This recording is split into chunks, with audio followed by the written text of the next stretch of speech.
नमस्कार, अभिजित भारतमधून मी रोशनी लोखंडे आणि आपण बघत आहात ARIPL प्रस्तुत न्यूज वाइब्स। नागपूर जिल्हा बास्केटबॉल असोसिएशनच्या वार्षिक सर्वसाधारण सभेत MLC संदीप जोशी यांची एकमताने अध्यक्षपदी पुन्हा निवड करण्यात आली आहे। तसेच त्यांना नवीन कार्यकारी समिती स्थापन करण्याची जबाबदारीही सोपवण्यात आली आहे।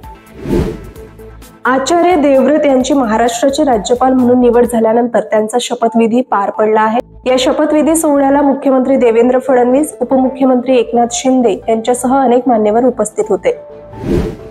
आसामसह अनेक राज्यांमध्ये 5.8 रिश्टर स्केलच्या भूकंपाने ईशान्य भारत हादरला आहे। अशातच आसामच्या नागाव जिल्ह्यातील एका रुग्णालयातून एक व्हिडिओ समोर आला आहे। या व्हिडिओमध्ये भूकंपाच्या वेळीही रुग्णालयातील परिचारिका खंबीरपणे नवजात बालकांचे रक्षण करण्यासाठी त्यांचा जीव धोक्यात घालताना दिसत आहेत। उत्तर कोरियात परदेशी टीव्ही शो पाहणाऱ्यांना मृत्यूदंडाची शिक्षा दिली जात असल्याचा धक्कादायक खुलासा संयुक्त राष्ट्राच्या मानवाधिकार अहवालातून करण्यात आला आहे। या अहवालानुसार नागरिकांवर कडक नियंत्रण ठेवण्यासाठी उत्तर कोरियन प्रशासन अशा कठोर शिक्षा देत असून त्यामुळे तेथील मानवी हक्कांचे गंभीर उल्लंघन होत असल्याचे दिसून येते।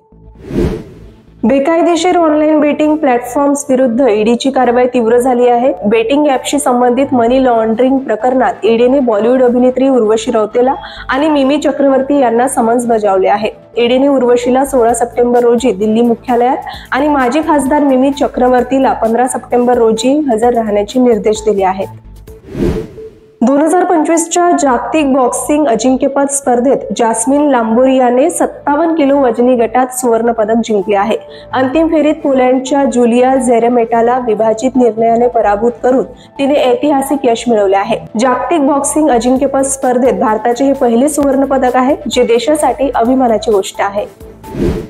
तर देश आणि दुनियेतील विविध घडामोडींचा आढावा आपण घेतला। पुन्हा भेटूया नवीन घडामोडींसह। तोपर्यंत बघत रहा अभिजित भारत। अभिजीत भारत, पहुंचे हर खबर तक।